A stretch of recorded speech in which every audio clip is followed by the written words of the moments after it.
Hello, in this episode, I talk with Amanda Brigham about design thinking. But first, a word from some of our sponsors. And now, a word from our sponsor, Creative Remedies, LLC. Creative Remedies, LLC is a music therapy and mental health counseling private practice located in Aurora, Colorado, specializing in neurodiversity, mental health, and bereavement. They believe in providing services that address the concerns you have and also providing wellness and preventative therapeutic care. Creative Remedies offers individual and group music therapy services, music lessons, and mental health counseling services. They currently have open registration for Grief and Loss Music Therapy Group, which can be found on their website at www.creativeremediesllc.com. Creative Remedies is committed to making services accessible, so they provide sliding scale options for all financial situations. Contact them today at 720-780-0111 or at their website.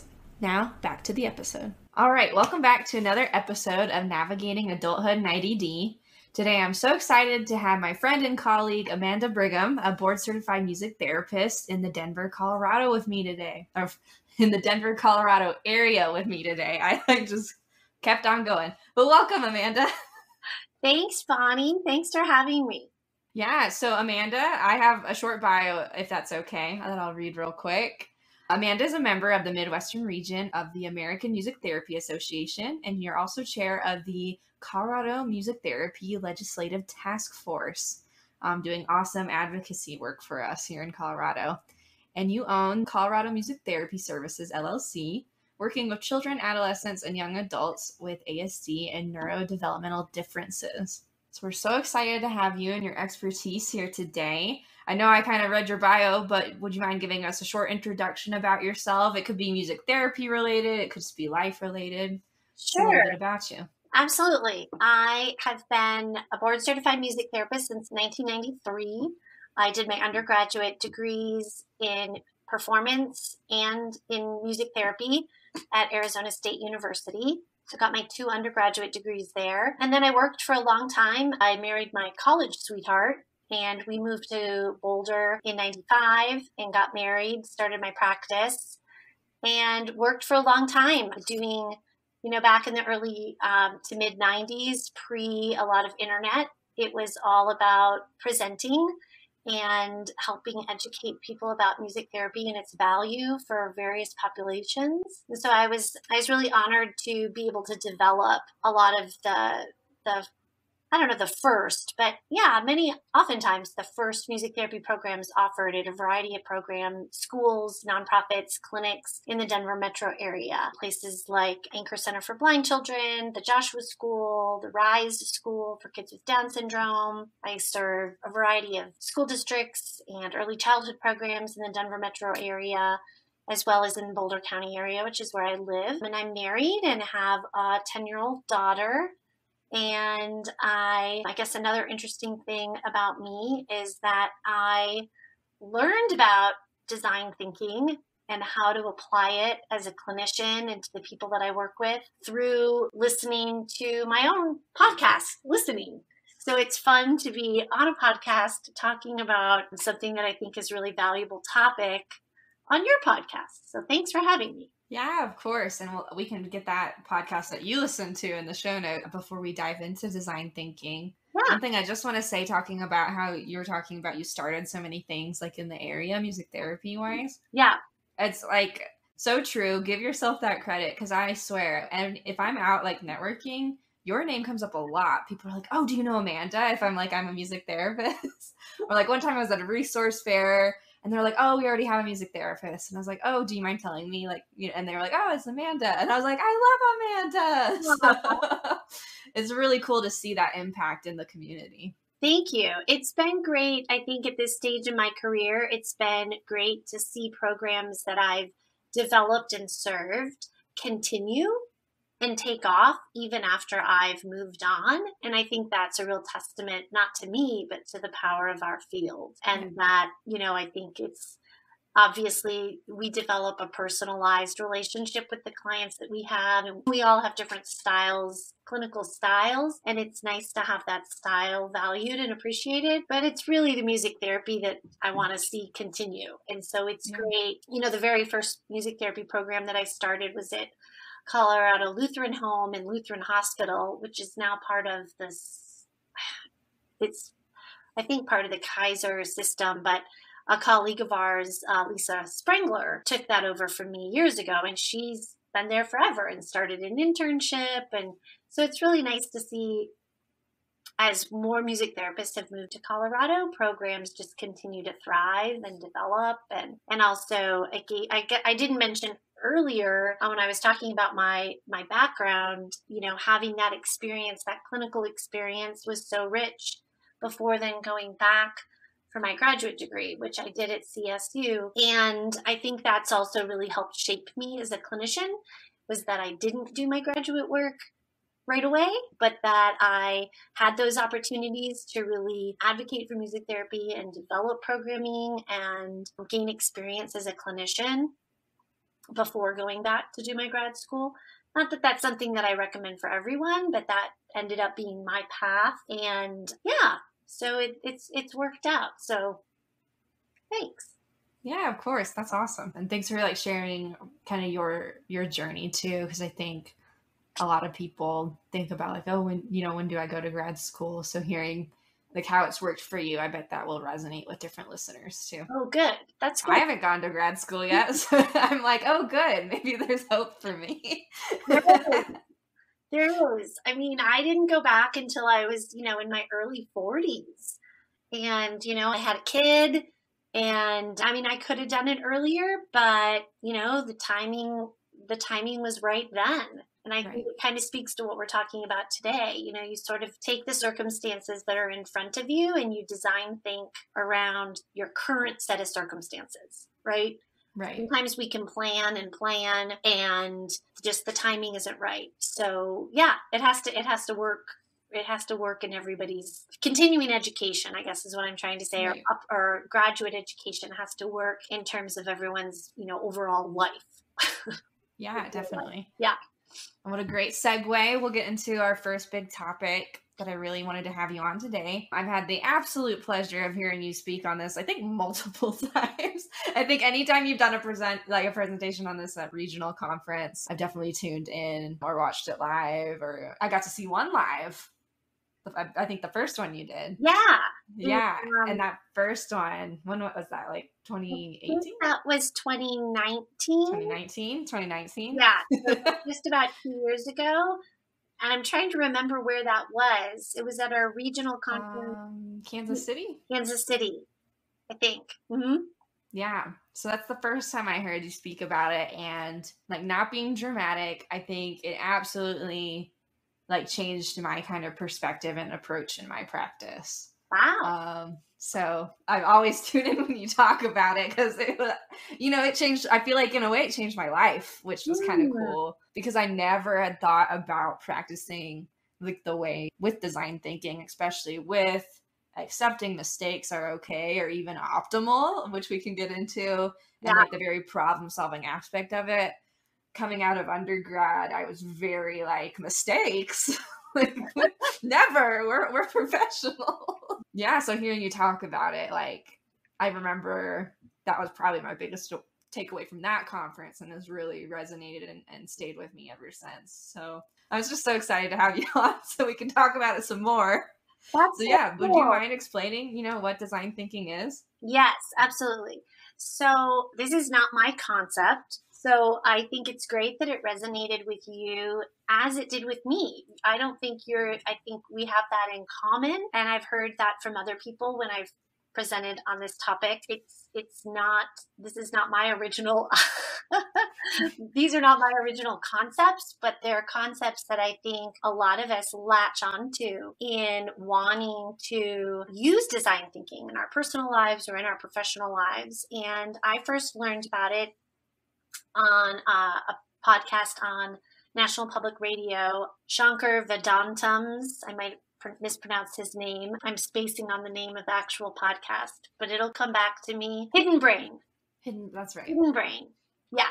Hidden Brain. And design thinking has been around, the concept of design thinking has been around for a long time, but it was really sort of popularized or mainstreamed for the consumer product industry, and most notably by Steve Jobs. So back in the early 80s, just as a quick sort of background, back in the early 80s, Steve Jobs took the concept, like I said, which had been around for a while, of design thinking, and really challenged his engineers at Apple to think about to use the design thinking approach as a framework for handling problems, and in particular as a framework for developing consumer-minded products. And this really was revolutionary in the world of engineering at the time. What Steve Jobs did, that he did many things that I think could be considered revolutionary for Apple, but he charged his engineers with not using their ideas because they were considered smart engineers, but instead, he said, design thinking values the experience of the user.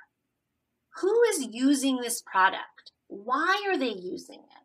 And how can we design the best product for this particular set of people, this particular user? And that was different. You know, the mainstay at the time was to the engineers develop something because they're the smart engineers, and they tell the consumers how to best use it. And Steve Jobs said, no. We want to keep trying. We don't want to accept if people are saying, well, this is clunky, or I don't like this. We're not just going to say, oh, too bad, so sad. This is how it works. We're going to say, well, why don't you like that? And how can we make it better? And what if we tweaked this? And what if we tried that? Or what if we scrapped this whole idea and came up with a new idea? And design thinking was attributed to the development of the first computer mouse. And the computer mouse was designed very much for the consumer, somebody who's going to be sitting in front of the computer. Let's develop something that's going to be highly functional, small, ergonomically sound, and all those kinds of things. So Steve Jobs really made popular this whole concept of valuing and understanding that mistakes and trial and error should be part of development. Whether you're developing a service for someone or you're developing a product for someone, that we should take on and empathize with our user or our consumer or our client or our family member. We have to have a great deal of empathy for how they're experiencing something. And then we have to define, another part of design thinking is then defining, well, what is our role for this particular person? If we're empathizing with them, then how do we appropriately define what we can create or how we can help, right? Because we're not just talking about creating a product, we're talking about also providing a service. Empathizing and defining are two of the stages of design thinking. We can talk more about the other stages, but that gives you a little bit of the background of where design thinking came from and its sort of big picture view of that. It can apply toward anything. It can apply toward our relationships. It can apply toward our professional life. It can apply toward a problem that we have to fix or creating something new. Awesome. So what I loved about what you were just kind of discussing with design thinking is also like how broad it is, and you can apply that to so many things, which is why I'm here on the podcast, because it's kind of a niche where it's like, yeah, we only talk about adults with disabilities, but this is something where like we'll tie it back in when we can, but it is so broad too. So whether you're a music therapist working with adults with disabilities, or an occupational therapist working with adults with disabilities, or an art therapist working with children, like this could apply to anybody listening about Absolutely. So many aspects of their life. True. And then, and the other thought I had from what you just said, you were like talking about the history, and what I found is interesting is it really aligned with discussions that have happened on this podcast about kind of shifting the expert in the relationship to our client, especially like within disability culture and neurodiversity. shifting that expertise to our client versus us being the Yeah. expertise, like medical model versus, it's like a social model. I feel like Yeah. I'm missing a word there. The humanistic model, maybe? Yeah. And different disability culture models that are out there really shift that expertise. And it's cool to think like design thinking really aligns with that, where it's not, we're the expert, we know what to do, but really problem solving with our clients for what they want and what they're interested in. Yes. And that is very much at the crux of design thinking is, whether you're a therapist or a teacher or a parent, that thinking of again, the user or the consumer of the service or the product as the expert. It's their experience that we have to value the most and work around. And sometimes that really can create tension when you step outside of the design thinking model. When you're in it, when you're in design thinking, you can cycle through the stages and think about, okay, this isn't working. I need to experiment more. I need to prototype more. I need to test my theories or test my ideas, all for the benefit of the person that we're working with in our world, that the client, right, the person that we're working with, which is vastly different than, like you said, a more medical model of, I'm the one with all the knowledge, I'm the one with the expertise, and I'm going to tell you and show you how it should be. And design thinking says no to all of that, that there is no how it should be. There is no one way. And that's one of the big principles of design thinking, is that there is no one right way of doing anything. There are multiple ways to be successful. There are multiple approaches to be valued, and that we should kind of go down the path of all of them and see and let our client, let our child, let our whomever it is show us what's best for them. Yeah, I mean, I agree 100% with like that philosophy. And like I said, when I first like heard you speak about this, I feel like it really changed my approach, because there's just something even beautiful about like realizing, there's more than one way I have to do things. Yeah. And it lets us off the mat, right? Because we are taught from our perspective as clinicians to, and I don't think that's unique to music therapy, to education, to OT, to speech, that, we're the ones that have gone to school and have all this skill. And that's absolutely true. And I don't want to diminish the knowledge and the skill that we bring to the table. It's how we use it that's different in design thinking. And I think not only how we use it, but how we interpret it, how we play with what we do. And I use that word play intentionally because the word play sort of represents that there is no one right way, right? That we can be flexible and sometimes rely on things like, God forbid, our intuition. Or our, God forbid, our spontaneity, or, just trying things out. I just want to try. And that's one of the biggest questions that I think resonated with me when I first learned design thinking and started reading and researching it, was this switch of my framework from what should I do to what can I try? And just reframing that, to me, it was and continues to be really important. It's not about what should I do. That puts a lot of tension and stress on us as parents, teachers, clinicians, whatever our role is, and no matter how we're applying these concepts. And I think just culturally, we function in such a rush society, and we're always looking for a quick fix or an answer that can be at odds with design thinking, which really values continuous experimentation, continuous trying to improve ourselves, improve our relationships with our clients, improve our clients' experiences in music therapy, in speech therapy, and whatever it is that they're trying to skill up on. Yeah, I love that you said it's not what should I do, but what can I try? Yeah. So beautiful. It's Yeah. like, because we put so much pressure on ourselves in like society and in schooling. So coming out, it's intimidating, I think, for new professionals. I feel like I'm finally getting, well, I don't know. What's the actual line for new professional? I don't know.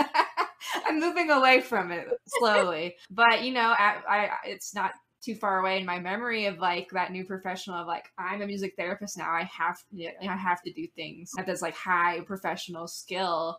And I think it's like you said, trusting the schooling that we have, but then like just this mindset shift of what can I try with the knowledge I have, not what do I need to do or my world's going to explode, you know, because that's just so much pressure. Right. And I think there's equal pressure for those of us like myself who've been in the field 20 plus years, right?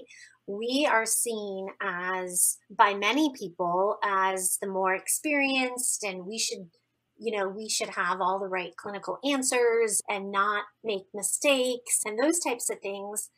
And that's just simply not true. And one of the ways that a person in my stage of career, I think, I look at design thinking and I think to myself, I've been doing this. Like when I first heard the podcast, Bonnie, I thought to myself, I've been doing this all along. I just didn't have a framework. I didn't know the term design thinking, but I knew that my strengths aligned towards some of the steps. I don't want to call them steps because design thinking is not at all a hierarchy. That's one of the points that they make about it. But there are stages. And you shift between the stages, right? So there's empathizing, which I mentioned earlier, defining. Let's define what our problem is. And then there's ideating, thinking about it, brainstorming, coming up with ideas, and prototyping, which is basically experimenting, being spontaneous, and then testing. Testing for us as clinicians would be, we're going to act on what we've come up with our client. And sometimes those things all happen together. That brainstorming, experimenting, and testing, that all kind of happens, say, in one fell swoop. And other times it might happen more categorically. But the stages are designed, I guess the point I'm trying to make is all of those stages might not be intuitive for all of us, but there are some that are going to be maybe easier for others. If you're more of an introvert and a thinker, that whole concept of ideating and defining might be your wheelhouse. If you're more comfortable with doing and just being spontaneous and experimenting, which is my wheelhouse. That is what I realized when I first listened to the podcast. I thought, I've always done that. And I think that my lack of fear of making mistakes and being willing to be spontaneous and experiment has probably helped keep me from feeling really burned out. Yeah.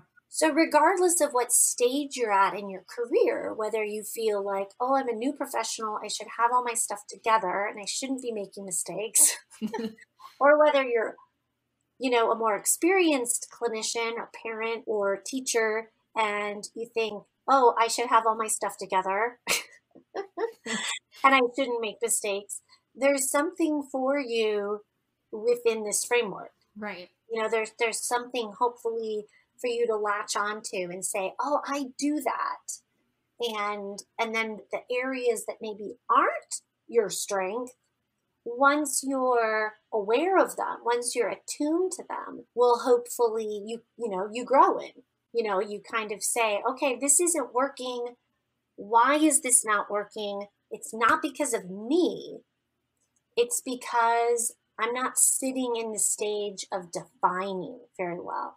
Maybe I haven't really defined my problem well. And I think a lot of times for younger clinicians or even more experienced clinicians such as myself, that defining of the problem and what we're trying to tackle and help our clients with is a doozy. Yeah. It's not that our interventions might not be creative or successful, but perhaps the problem lies with how we're defining what we're trying to work on. we don't have a match our client's skill and the goal we want to accomplish and the intervention that we've picked to do it. And so, design thinking would say, don't throw all those things out and don't beat yourself up about it. Learn from your mistakes. Keep making mistakes. It's in the failing and in the mistake making that we develop new things, about ourselves, and that helps us continually improve. And that is a different way. That is a vastly different way of thinking. And I think I think you have to also be aware that it's going to maybe feel stressful for a while. Yeah. It's a huge shift, like almost celebrating mistakes because it gives you new information. It's just so like counterculture. Yeah, I know. I think that you also want to think about the mistakes with the caveat of you want to learn from them and see improvement happening once you've gone back to the drawing board of what am I now going to experiment with?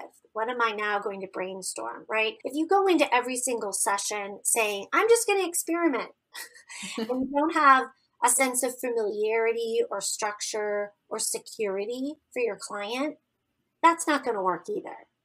I think that concept of making mistakes and failing and learning from experimentation is more for us. It's like step one for us in then creating something new or improved for the next time. Right. When I was serving as a teaching assistant, a graduate teaching assistant up at CSU and working with music therapy practicum students, and I still do that over this past year, I've been doing all of that through telehealth, I would say things like, what can you tweak? What was working that you can then add something to or take something away from to make it a richer experience for your client?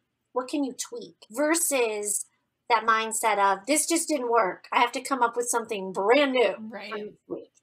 It's having that structure, like with the experimentation, because it's not realistic to try something new every time, because then you don't know what's really working or not. Sometimes you even need to retest something a couple times to see if it actually didn't work. Exactly. And testing is one of the stages of design thinking, and sitting in that uncomfortability for a while with, why is this? Oh, this is working. Why is it working? And how can I continue to build on that? Or why isn't this working? And what's the right question to ask? So, again, with design thinking, I think remembering these 5 areas: empathizing, defining, ideating, which is basically like brainstorming, prototyping, which is experimenting, and testing. It's not a hierarchy. You can think of it that way, but that doesn't really help you. Right. You don't have to go through all the steps in sequential order. Right. You can bounce between them. I think that remembering that, and also when you're defining, thinking about what's the right problem. A lot of times and this is something I've talked about, when I presented on this topic at conferences, those of us working with people with intellectual and developmental differences, we do that type of work because we're in the helping professions. We want to help. We want to advocate. We want to see our clients succeed and grow and live a joyful life. And the question that design thinking would ask is, what is keeping X from happening? What is keeping something from happening? And making sure that we're attacking the right type of problem. Because design thinking, and this is sort of another new concept that we haven't talked about, but another important concept is to really analyze, what's my problem? What am I trying to help? And there are 2 basic types of problems. There's wicked problems and tame problems. And a wicked problem, and you hear that term a lot of times in leadership work too. A wicked problem is something that we really can't do anything about. So a wicked problem is, I'm living in a global pandemic. Oh no.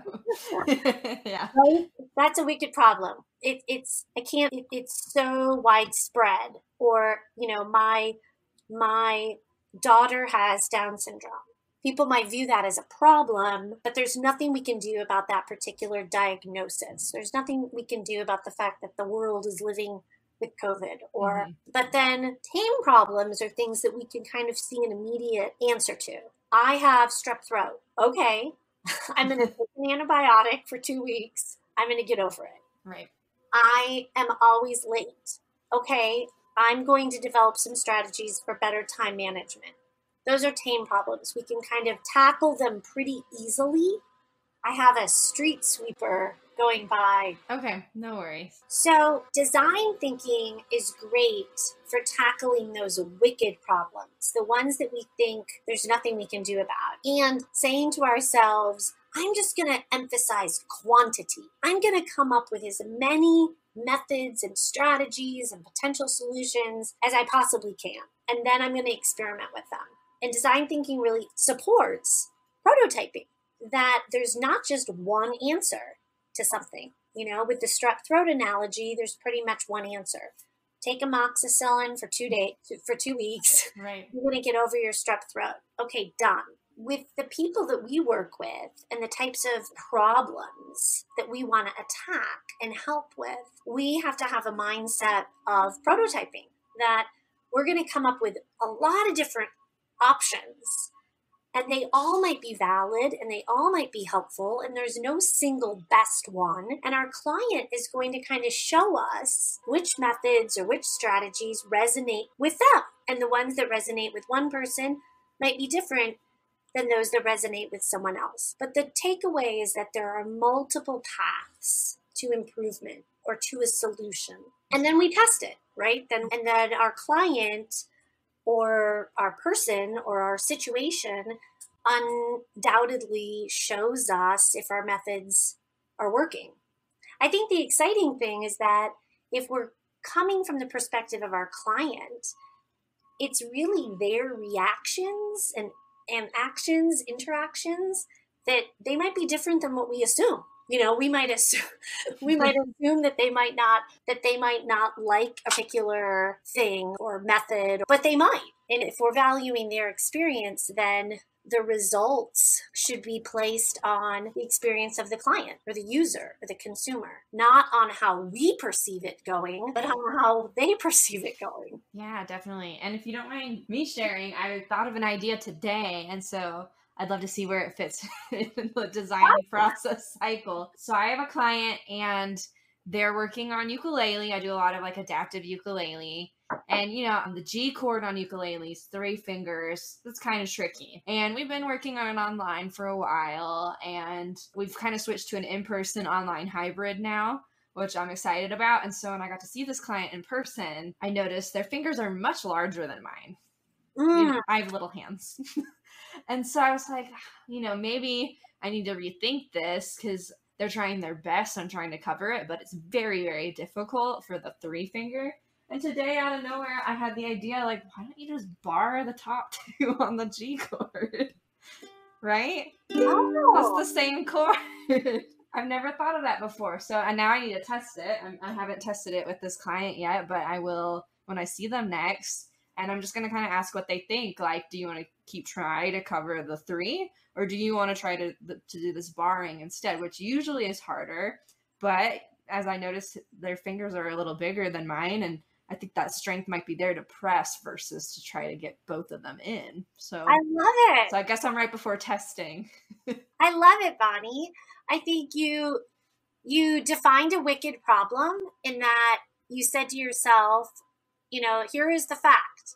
My client's fingers are structurally different than mine. Right. They're bigger, and you can't do anything about that. That's your wicked problem. My client's fingers are large, and yet you're working on improving maybe their eye-hand coordination or just their motor planning to do the chord so that they can play this, play a G chord. And you defined your problem really well, and then you ideated around it. You experimented with, and it just came to you, right? Because if you had that fixed mindset of well, this is how you do a G chord. It Right. has to be 3 fingers. Then you wouldn't have gotten to this option. I found, and I don't have a fun example like you do, but I wasn't ready with a fun example, but I have found, and I think I said earlier, my strength has always been in the spontaneity prototyping. Right. And I have found that a lot of times when I'm prototyping with a client, and you're going to prototype and test whenever you next see your client, it's in those moments, and I think this comes over time, if we can set aside our fear of failure and our anxiety about getting something wrong, while we're prototyping, we have the opportunity to then prototype again and again and again. And so when you're with your client, you might come up yet with even more ideas. That's true. Oh, that's awesome. And so sometimes just coming up with 1 or 2 on your own leads then to, if your mindset is on your user, your client's experience, when you're with them, you might come up with even more and allow yourself to just experiment in the session. And therefore, you kind of give yourself a framework of, okay, we're just going to spend time experimenting with the G chord and what works best. And maybe it'll be another type of motor thing, another motor strategy. An example I've used in this presentation before is non-music interventions. So we, as music therapists, tend to always be concentrating on the actual music making. But sometimes our music intervention, how we're going to have our client experience music, play something, sing something, what we've prepared musically, that all might be really well and good. That might be excellent. But perhaps what we need to prototype with or redefine is something non-musical. And the example I usually give is the physical setup. I think as a music therapist, it took me a really long time before I learned how to be creative and successful with my non-music environment. How do I have my clients facing each other? How much distance do I have them in the proper position to be successful with their hands? Maybe you'll decide with your client, you know what? Maybe him standing up in front of the mirror and doing this is going to even be more beneficial. And so you try the bar chord and you try it standing, or you try it in a different position, and you do these other things that sort of envelop the music experience. And then that takes the whole music exercise to a whole new level. You didn't have to mess so much with the musical quality or what you were bringing to it as a music therapist, but you were ideating and prototyping with these other things that then elevated music experience. And I think that sometimes those experiments happen more easily when you're actually with the client, or the brainstorming, the ideating for those types of things come more easily when you're with the client. And that you should allow yourself to do that. Oh, okay, that didn't work. That's okay. I'm not going to throw the whole thing away. Yeah. I'm going to try something else. And for me, I know that happened years ago when I was doing a lot of group work in early childhood and with school-age population. And now I apply this even with all my teens and young adults, is really thinking about proximity. And in groups, there was this, everything was always facing me. You know, there was always and I think still clinicians are told to kind of do things in this sort of semicircle. Right. You know, you're the leader. Yeah. And that can be great if you want everybody to like see you do like a motor thing. But if your problem is, if you're defining your problem of being, say, increasing the number of social bids or social interactions that your clients have with one another, then that's not a great setup. Yeah, because they're turned towards not each other. Yeah. Or, you know, and so that's where defining our problem and ideating around the problem have to really better connect, right? And so tackling something that is not directly music minded, but still is part of the success of the overall intervention, I think is really important and part of design thinking. Right. And maybe not something someone would consider right away or have as intuitively, because we focus so much on music in our training. You know, we're music therapists. It makes sense. But yeah, there's so many things that can affect what's going on, and figuring out what can we control, what you know, what do we not have control of, and then what can we try. Exactly. And we'll always think about setting up the music for success, right? We'll think about, okay, if I'm going to do such and such song, I want to make sure I do it in this key. Because if I do it in a different key, it goes too low and I'm not going to be able to sing it. Or, you know, we think about those types of things. Right. But again, if we're coming at it from the experience of our client and our consumer, and we're looking at their experience with the problem, it's not our problem, it's our client's problem, or it's our client's challenge, I should say. That helps, I think, get our mindset around not only the music component or whatever our subject matter is, but also our client's kind of complete experience with it. Yeah, definitely. Yeah. So I'm super curious, like talking through design thinking, about kind of your goal setting process, because how often do you reevaluate like your documented goals, keeping in mind like the idea of like defining what's the actual problem? Because kind of with my ukulele example, I think the goal I have right now says 3 fingers, and I'm thinking like, I don't think this is actually a very good goal. Like, I think I need to change it. Well, I'm going to test first. Yeah. And then kind of see what the client wants too. But I'm really thinking about changing it because I think there's still so much, or maybe trying a different 3-finger chord. Yeah, that could work. See, I'm ideating with you right now. Because E minor is much more friendly and spread out, like on the ukulele.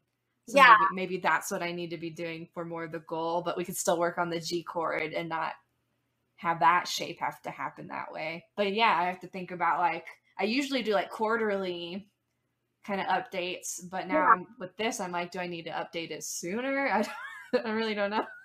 Well, I think that, I mean, I don't want to tell you what to do in terms of the frequency or the details of your notes, but I can tell you where my headspace goes with something like that. So as a clinician, and I've always done this, I think, intuitively, but it is now that I know about design thinking and I use that approach so often, design thinking would align with this, that the goal of using the 3 fingers, is that what's really important to your client?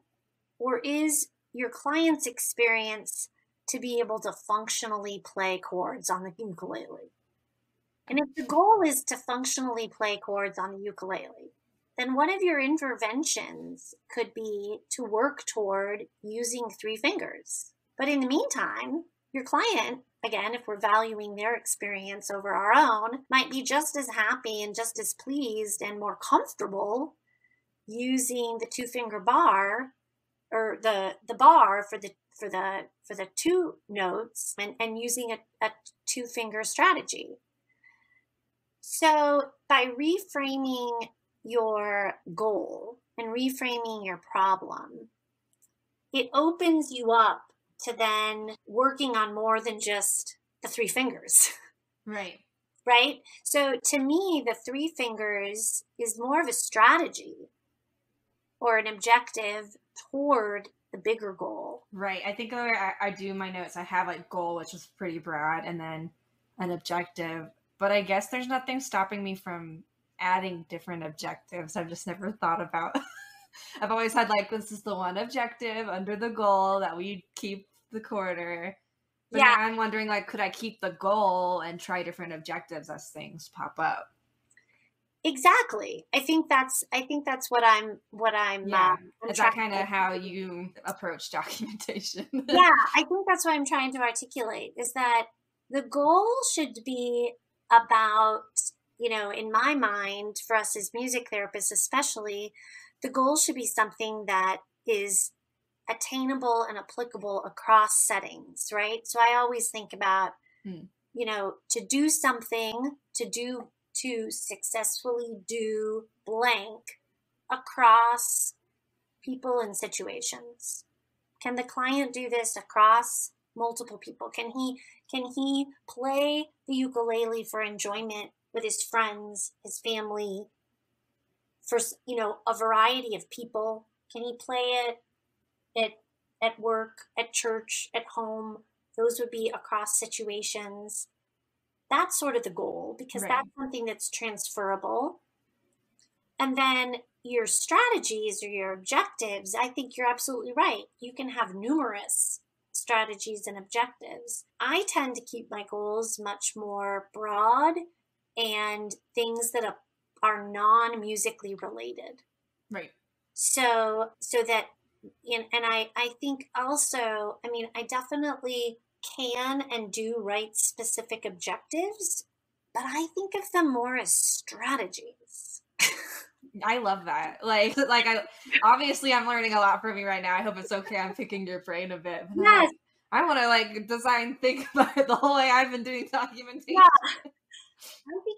I think about the interventions more as strategies, and that there is, again, like design thinking would say, when you're ideating about your problem or your situation that needs help, you want to come up with multiple ways of doing something. Your client is going to, again, show you which path and which direction is best for them. And also sometimes, we come up, and I've talked about this in my presentations too. Sometimes you come up with a strategy or an objective or an exercise or whatever you want to call it, and it works for a while and your client's really gelling with it, and then it stops working.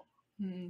Does that mean that it was bad? Does that mean that it's never going to work again? No, but it's just one of the tools that you have in your tool house, right? It's like, I've been working on yard work because it's spring, and I have this old pair of pruners. It's not the pruner's fault that they've gotten dull. I maybe need to invest in another set of pruners and rotate them. Rotate through my interventions, rotate through my pruners. And so I am a big proponent, and again, I think I do this sometimes more intuitively, and so I don't know if I'll articulate it very well now that I'm thinking about it, but I will work on the same goal for a long time with my clients, but I will have a ton of strategies or interventions or objectives. So I will switch out. The goal remains the same, but the music experience for the client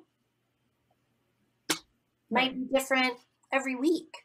And I'll rotate through them so that things aren't getting dull for me or for my client, or I work within that mindset again. And this is something I've always thought about, but never thought about it in terms of design thinking until I learned of design thinking. But I really like reminding myself of, what can I add or what can I take away?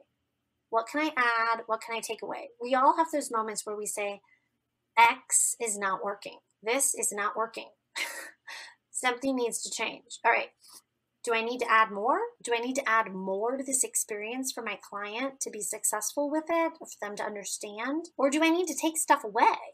Is this becoming super easy and I need to remove myself from the situation, or, be more in a music supportive role rather than a hands-on role? Or do I have too many instruments going on? That was something when I was a younger therapist. I think I did a lot. I overwhelmed my clients with music. I've been there. And that can also be, part of prototyping, right? Where we realize, and I know it circles back to gaining and allowing it to be uncomfortable, gaining the confidence to allow it to be uncomfortable, so that in the moment, you don't feel like you have to sweat it out and say, I'm just going to keep going down this path until this song is over. You don't have to do that. You can say to yourself, okay, this isn't working. I want to try something new and different. This is going to be new and different. And I use that phrase a lot with my clients because in my work, I emphasize a lot of social communication and social cognition, which I know I specialize in. And so I'll use that phrase a lot of times with my clients if I'm sensing a little bit of frustration or anxiousness on their part. I'll acknowledge the elephant in the room. This is new. This is different. It's not supposed to feel really comfortable right now. But let's just try. Let's just try. Let's see what happens. And it's okay. It's going to feel kind of weird. It feels kind of weird, and then once you sort of acknowledge it, I think that takes away some of the tension because then you've acknowledged it. And you've said, okay, this feels new and different, but I'm still gonna try. And it brings the client into that experimentation with that phrase. That's what I really like about it too. Yeah. It's like it lowers your pressure and then it's letting them know that we're just trying something. And so that it kind of, their pressure can kind of go down too. And like, oh, okay, we're going to experiment with things. Right.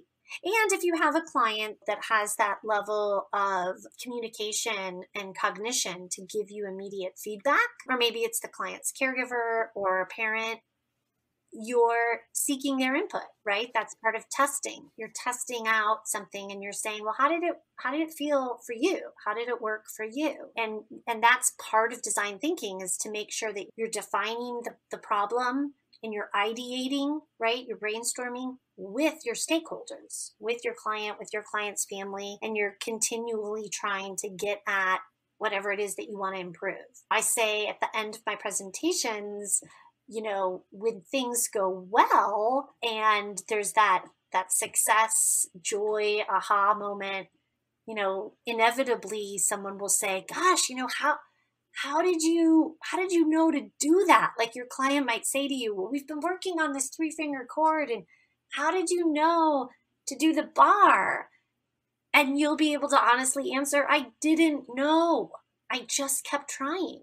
I just kept thinking about it. And that's okay. You want to be able to say, I didn't know. Right. I just kept going with it. I just kept going down the path. Yeah. Oh, it's so beautiful. I love design thinking so much.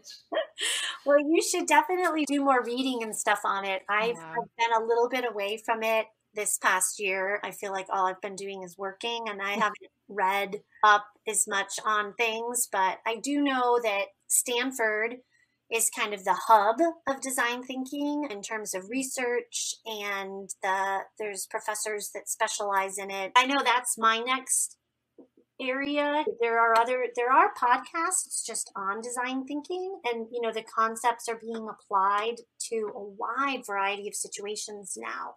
Corporations are having management and administrators go through design thinking courses to help their employees kind of grasp this concept of continual experimentation and not being afraid to make mistakes. And, the big companies, the Apples, the Googles, I think they see that that's really important in order to stay innovative, right? And who doesn't want to be innovative? So if you have Apple saying, it's okay to fail and make mistakes, keep innovating. Well, if it's good enough for Apple or Google or Microsoft or, some of these major Amazon, somebody had to be design thinking within Amazon about, hey, let's start buying up all these, industrial plots of land where we can get our vans in and out and create these shipping warehouse hubs, right? So I think when we think about it like that, and not that we have to compare ourselves to these Fortune 500 companies, but I think it helps release some of that tension for us in saying, well, if these huge billion-dollar company industries are using and applying design thinking for the betterment of their consumer and society, then we can do it too. Really, the only thing stopping us is a fixed mindset. And so if we have that growth and design mindset, then we can continuously improve. 100%. Yeah. So awesome, Amanda. I feel like we could talk for hours, but we should probably at least wrap up this episode. But maybe I'll need to have you back on, because I know we talked about social cognition. It could be like a whole, maybe I'll have you on a part 2 sometime. Oh yeah, that'd be fun. I love to talk about that as well. Well, now you have to keep me posted though, Bonnie, on how it goes with your G chord client. Remember that you might have to be in test mode for a while. You know, you don't necessarily just have to do it one time. You could try it a couple times, try it different ways. But I predict that you'll find that when you're doing it with him, it will create even more. Yeah. You'll brainstorm even more, because that's kind of what I find, is that when I sort of step back and think about it and just tell myself, well, it doesn't have to be perfect, and we're just trying, and that's how you get to that point. You know I've had students and people observe me in sessions before, and they're like, oh, that just goes so smoothly, or that, and I'll think, well, yeah, but you're seeing like, level X. Yeah, this is test run X. Yeah, you want to see test run A and B and C and D. And so we have, you have to allow, yourself. It's like watching, I'm not comparing myself to like an Olympian, but it's that kind of thing, right? When sometimes you see a performance of someone who's really skilled at their work, you're not getting an opportunity to see the mistakes and all the experimentation and the work behind the scenes. But that has to happen, right? In order for those successes to happen. So this has been really fun, Bonnie. Thank you. Yeah, thanks. Where can listeners find out more about you or connect with you? Yeah, so I wish I said I had a really slick website. That's on my list of things to do, or probably hire someone to do for me. But yeah, just my email. And I do have a new email. Well, you have it, amandabrigham.cmts, which just stands for my business name, @gmail.com. Yeah, that's the best way to find me. Awesome. We'll put that in the show notes. And okay. Thank you so much for coming on. This was a blast. Yeah, it was so fun to talk with you. And thanks for experimenting with Zencastr. Yeah, definitely. All right, I hope that you enjoyed that conversation I had with Amanda. It was such a joy to have her on the podcast. She's a great friend and colleague. Definitely, I feel like a mentor in the Denver area, but also just as a music therapist. And her presentations are always so filled with knowledge. And I'm so glad she was so kind to let me pick her brain a little bit as part of the conversation. And I hope that there is something that you can take away for your practice with adults with disabilities. Whether you're a music therapist or another professional or a parent, I feel like there's so many great takeaways from this conversation about design thinking and our approach to problem solving in therapy and in relationships. So a couple points that I wanted to touch on is, first of all, Amanda wanted me to make sure it was really clear she did not come up with design thinking. This is not her original idea. Kind of like she was talking about how Steve Jobs didn't develop design thinking, but he applied it to his company. She likes to take the principles of design thinking and study them and apply them to her music therapy practice, and then create awesome presentations for us as well. So we just wanted to make that really, really clear. She did not come up with it, but she is really doing awesome work spreading information to other clinicians about how we can apply this information in our practice. And then a couple other points that I wanted to highlight from our conversation was that music therapy is a creative art, and I feel like sometimes in our field we get away from this a little bit. Perhaps it's when things align a little more with the medical model, or when we get into research, and the medical model and research have their place, definitely, and they have importance and significance. But I think sometimes we can get stuck thinking it is a very medical thing, but at the end of the day, music is creative and a creative art, and design thinking really aligns with that creative aspect of what we get to do. Like, yes, we get to do research and take notes and documentation, but also we get to be really creative with our clients and kind of talking about that prototyping part of sessions of how we can be creative in creative arts in this music therapy with our clients. And then if you're not a music therapist, it's a way to be creative, because everybody is creative, applying this design thinking to our work with adults with disabilities, so that we're finding the real problem and collaborating with our client for what do they want the most and what do they get the most benefit from, and a really beautiful collaborative kind of approach. So I definitely wanted to highlight that. And then this creative approach, as Amanda touched on, helps combat the burnout that's very real for, people in this industry, working not only with adults with disabilities, but just any helping profession.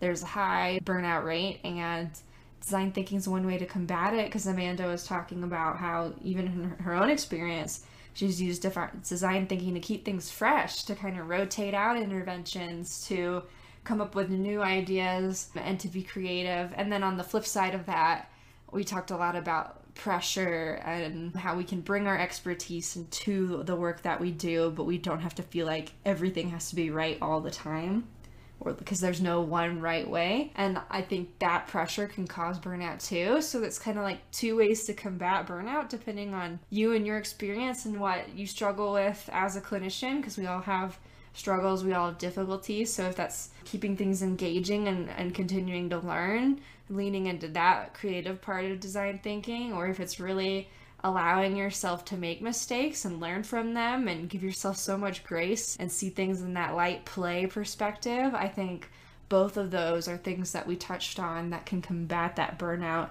in our field, so that we can continue providing work over time that is fulfilling to us and to our clients collaboratively.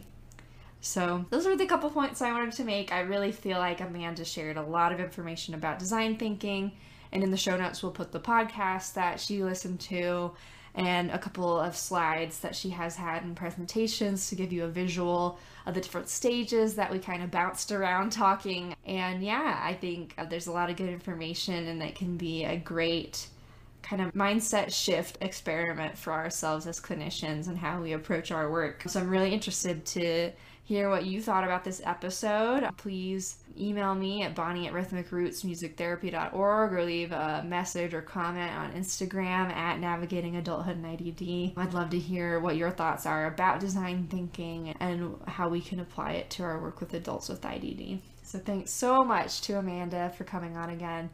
We'll have to have her on again. She does great work with social cognition. She, touched on just a little bit, so maybe we'll need to have her back on to discuss those goals too. Yeah, and so to end the episode, we're going to go over our May music therapy session plan. So the outline this month is Hello, Good Day Sunshine by the Beatles, Movement, Walking on Sunshine by Katrina and the Waves, Spring Musical Bingo with optional drumming, Songwriting, That's Just the Way It Goes. That's a weather song I wrote that's on my YouTube channel.